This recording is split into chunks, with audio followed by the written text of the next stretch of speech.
நம்ம ஆளுங்க தானே நம்மள இவ்ளோ தூரம் சப்போர்ட் பண்ணி கூட்டிட்டு வந்தாங்க. அவங்களுக்கு தெரியாதா அவங்களோட பெஸ்ட் ஹாலிடேஸ் நம்ம கூட தான்னு. GT Holidays, South India's #1 travel brand. Touring talkies ரசிகர்களுக்கு வணக்கம். வாங்க லஞ்ச் நிகழ்ச்சிக்கு போகலாம்.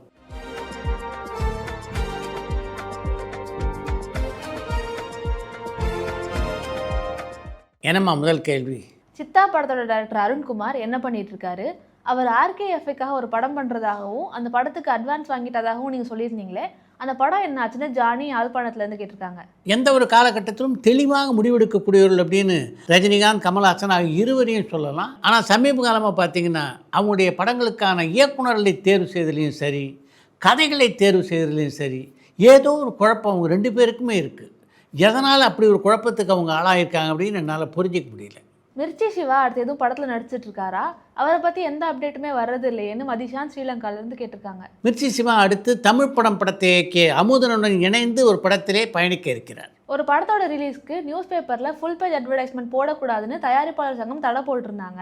ஆனால் இப்போலாம் சில படங்களுக்கு ஃபுல் பேஜ் அட்வர்டைஸ்மெண்ட் கொடுக்குறாங்களே, இதுக்கு என்ன காரணம்னு மதிஷான் ஸ்ரீலங்காலேருந்து கேட்டிருக்காங்க. திரைப்படங்களுக்கு முழுப்பக்க விளம்பரங்கள் கொடுக்கக்கூடாது அப்படின்னு ஒரு விதி தமிழ் திரைப்பட தயாரிப்பாளர் சங்கத்தில் முன்னே இருந்தது உண்மைதான். இப்போ அந்த விதி நடைமுறையில் இருப்பதாக தெரியல.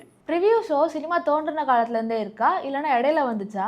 இதை முதல்ல அறிமுகப்படுத்தினது யாருன்னு சந்தனகுமார் சென்னையிலேருந்து கேட்டிருக்காங்க. படத்துடைய வெளியீட்டுக்கு முன்னாலே ஒரு படத்தை திரையிடுவதற்கு ப்ரீவியூ அப்படின்னு இப்போ வேணால் நம்ம பெயர் சூட்டிருக்கலாம். ஆனால் காலங்காலமாகவே ஒரு படத்தினுடைய வெளியீட்டுக்கு முன்னாலே அந்த படத்தை தங்களுடைய நண்பர்களுக்கு போட்டு காட்டுவது என்பது வழக்கத்தில் இருந்திருக்கிறது. நடிகர் திலகம் சிவாஜி கணேசன் நடித்த பக்தி படங்களில் அவர் முருகன் வேஷத்தில் நடிச்சிருக்காரான்னு கடலாடியிலேருந்து பாலசுப்ரமணியன் கேட்டிருக்காங்க.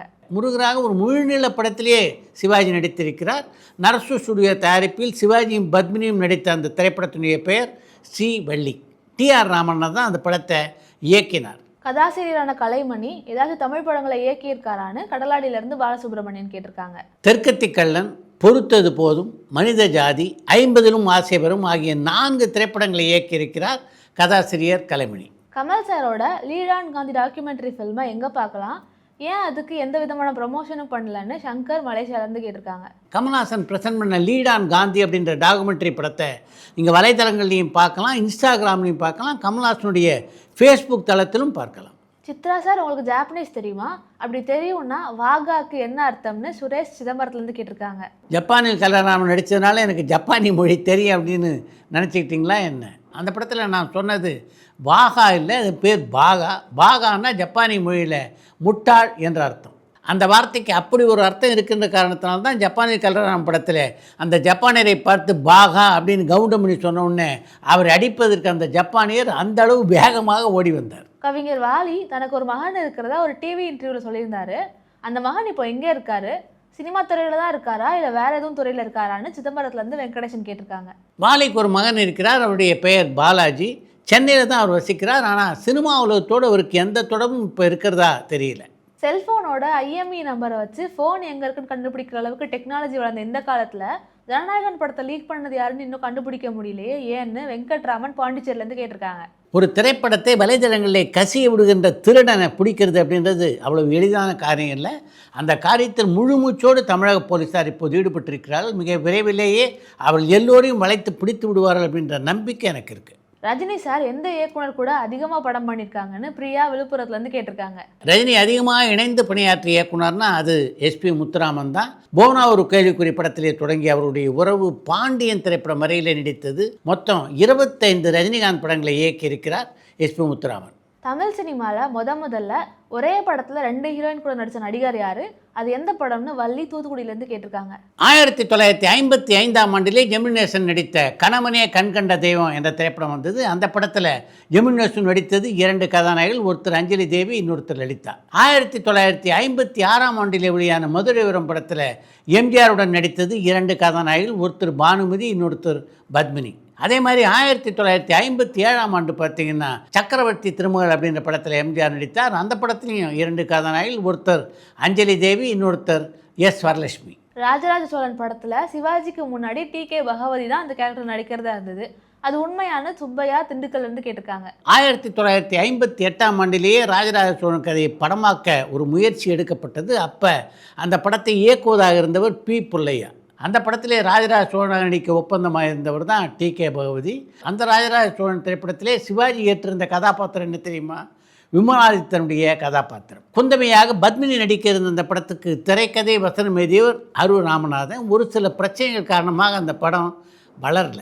கலைவாணர் மறைவுக்கு அப்புறமா அவரோட குடும்பத்துக்கு எம்ஜிஆர் அவர்கள் மாசம் பண உதவி செஞ்சாருன்றது உண்மையான தனபால் தேனியிலேருந்து கேட்டிருக்காங்க. கலைவாணர் இறந்ததுக்கு பின்னாலே அவருடைய குடும்பத்திற்கு எம்ஜிஆர் மாதம் உதவி செய்து கொண்டிருந்தார் என்பது உண்மையான செய்தி தான். சித்ரா சார், நீங்கள் பக்தி படம் எதுவும் நடிச்சிருக்கீங்களான்னு சென்னையிலேருந்து சுரேஷ் கேட்டிருக்காங்க. எனக்கு கடவுள் பக்தி உண்டு, ஆனால் எந்த பக்தி படத்தை நடிக்கக்கூடிய வாய்ப்பு எனக்கு இது வரைக்கும் அமையலை. கீர்த்தி சுரேஷ் இப்போ எத்தனை படங்களில் நடிச்சிட்டு இருக்காங்கன்னு ஜெயபாலாஜி பாண்டிச்சேரியிலேருந்து கேட்டிருக்காங்க. கீர்த்தி சுரேஷ் இப்போ புதிதாக எந்த ஒரு படத்தில் நடிக்கிறதா தெரியல, ஒரு வெப் சீரிஸில் மட்டும் நடிச்சுக்கிட்டு இருக்காங்க. நகைச்சுவை கதாபாத்திரத்தில் நடிக்கிறதுக்கு சந்தானம் தயாராக இருந்தாலும் ஏன் அவருக்கு பட வாய்ப்புகள் வரலன்னு ராஜன் தஞ்சாவூர்லேருந்து கேட்டிருக்காங்க. நகைச்சுவை இடத்தில் நடிக்க சந்தானம் தயாராக இருந்தும் அவருக்கு தொடர்ந்து பட வாய்ப்புகள் வரலைன்னா அதுக்கு முக்கியமான காரணம் நகைச்சுவை இடத்தில் நடிப்பிற்கு அவர் கேட்கின்ற சம்பளம். இப்போ ஒரு கதாநாயகன் என்ன சம்பளம் வாங்குகிறாரோ அதில் பாதி சம்பளத்தை தன்னுடைய சம்பளமாக இப்போ சந்தானம் கேட்டுக்கொண்டிருக்கிறார். அவ்வளவு சம்பளம் கொடுத்து அவரை ஒப்பந்தம் செய்ய சில தயாரிப்பாளர்கள் தயங்குகிறார்கள். அதன் காரணமாக தான் முன்னணி கதாநாயகன் நடிக்கின்ற பல திரைப்படங்களில் அவர் நகைச்சுவை வேடங்கள் நடிக்க ஒப்பந்தம் ஆகவில்லை. கருப்பு படத்துல இருந்து ஏஆர் ரஹ்மான் விலகுனதுக்கான காரணம் என்னன்னு ராஜசேகரன் திருச்சியிலேருந்து கேட்டிருக்காங்க. கருப்பு படத்திலிருந்து ஏஆர் ரஹ்மான் விலகியது ஏன் அப்படின்றத பற்றி சமீபத்தில் ஆர்ஜே பாலாஜி கூட விளக்கமாக ஒரு பேட்டியில் சொல்லியிருக்கிறார். அந்த படம் துவங்கப்பட்ட காலகட்டத்தில் ஏஆர் ரஹ்மானுக்கு சில சொந்த பிரச்சனைகள் இருந்தன. அந்த பிரச்சனைகளுக்கு நடுவே தன்னுடைய கவனத்தை கருப்பு படத்தின் மீது முழுமையாக செலுத்த முடியுமா என்ற சந்தேகம் ஏஆர் ரஹ்மானுக்கு இருந்தது. அதன் காரணமாக தான் அந்த படத்திலிருந்து அவர் அந்த காலகட்டத்திலே விலகினார். ராகா படத்தில் ஷாருக் கான் சிறப்பு தோற்றத்தில் வராருன்னு வர செய்தி உண்மையான பூஜா ஹைதராபாத்லேருந்து கேட்டிருக்காங்க. ராகா படத்தினுடைய டைரக்டர் யார்? அட்லி. அவர் ஏற்கனவே ஒரு மிகப்பெரிய வெற்றி படத்தை ஷாருக் கானுக்கு கொடுத்தவர்.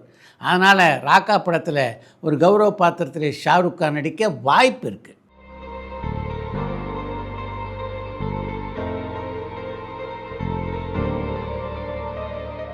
ஒரு பழைய படத்தை ரீமேக் பண்ணி அந்த பேரையே புது படத்துக்கும் வைக்கிறப்போ எந்த அடிப்படையில் மக்கள் வந்து அந்த படத்தை பார்ப்பாங்க? அதான் ஆல்ரெடி படத்தோட கதை தெரியுமேன்னு நிதிஷ் வடபள்ளியிலேருந்து கேட்டிருக்காங்க. ராமாயணம் மகாபாரதம் ரெண்டும் உங்களுக்கு தெரிஞ்ச கதை தானே. இன்றைக்கும் ஹரிகதா காலட்சேபம் செய்கின்ற பல பேர் அந்த கதையை சொல்லிட்டு தான் இருக்காங்க. அந்த கதையை கேட்க கூட்டம் கூடிக்கொண்டு தான் இருக்குது. அதுக்கு என்ன காரணம்? தெரிந்த கதையாக இருந்தாலும் ஒவ்வொருத்தரும் அந்த கதையை சொல்கின்ற பாணி இருக்க அது வேறுபட்டது. அப்படித்தான் திரைப்படங்களும். ஒரு திரைப்படத்தை ஒரு இயக்குனர் சொல்கிற பாணி வேறு, இன்னொரு இயக்குனர் சொல்கிற பாணி வேறு. அதே மாதிரி ஒரு திரைப்படத்தை இவர் கதாநாயகன் நடிக்கும்போது அவருடைய நடிப்பு வேறு மாதிரி இருக்கும், இன்னொருத்தர் கதாநாயகன் நடிக்கும்போது அந்த நடிப்பு வேறு மாதிரி இருக்கும். உதாரணத்துக்கு கண்ணகி திரைப்படத்தை எடுத்துக்கிட்டிங்கன்னா அதில் பி.யு. சின்னப்பா கதாநாயகன் நடித்திருந்தார். அவர் நடித்திருந்த நடிப்பு இருக்கும். அதே படம் பூம்புகார் என்ற பெயரிலே படமான போது எஸ்.எஸ். ராஜேந்திரன் நடித்திருந்த நடிப்புக்கும் பார்த்திங்கன்னா அவ்வளோ வித்தியாசம். அடுத்து இன்று ஒரு தகவல். தமிழ் எஸ்பி பாலசுப்ரமணியம் பாடிய முதல் பாட்டுன்னா அது 1000 நிலவே வா என்று தொடங்கக்கூடிய பாடல் தான். எம்ஜிஆருக்காகத்தான் தன்னுடைய முதல் பாடலை எஸ்பி பாலசுப்ரமணியம் பாடினார் அப்படின்றது தான் இன்று வரையிலே எல்லோருடைய எண்ணமாக இருக்கிறது. எம்ஜிஆருக்காக அடிமை பெண் படத்திலும் ஜெமினிநேசனுக்காக சாந்தி நிலையம் படத்திலும் பாடிய எஸ்பி பாலசுப்ரமணியம் சிவகுமாருக்காக பாடிய படம்னா அது பால்குடம் என்ற படம். அந்த படத்தில் மல்லிகைப்பூ வாங்கி வந்தேன் என்ற ஒரு பாடலை சிவகுமாருக்காக பாடியிருந்தார் எஸ்பி பாலசுப்ரமணியம். சிவகுமாருக்காக எஸ்பி பாலசுப்ரமணியம் பாடிய முதல் பாடல்னா அதுதான். பால்குடம் திரைப்படம் இருக்குது. அது 1969ஆம் ஆண்டு பொங்கல் என்று வெளியானது. எஸ்பி பாலசுப்ரமணியத்துடைய பாடல் இடம்பெற்றிருந்த எம்ஜிஆரின் அடிமைப்பெண், ஜெமினிநேசனுடைய சாந்தி நிலையம் ஆகிய 2 திரைப்படங்களும் 1969ஆம் ஆண்டு மே மாதத்தில் தான் வெளியாகின. அந்த கணக்குப்படி பார்த்தா எஸ்பி பாலசுப்ரமணியம் பாடிய முதல் தமிழ் கதாநாயகன்னா அது நான் தான். அது மாதிரி எஸ்பி பாலசுப்ரமணியம் பாட்டிலே வெளியான முதல் தமிழ் படம்னா அது நான் கதாநாயகன் நடித்த பால்குடம் திரைப்படம் தான் என்று ஒரு கட்டுரையிலே பதிவு செய்திருக்கிறார் சிவகுமார்.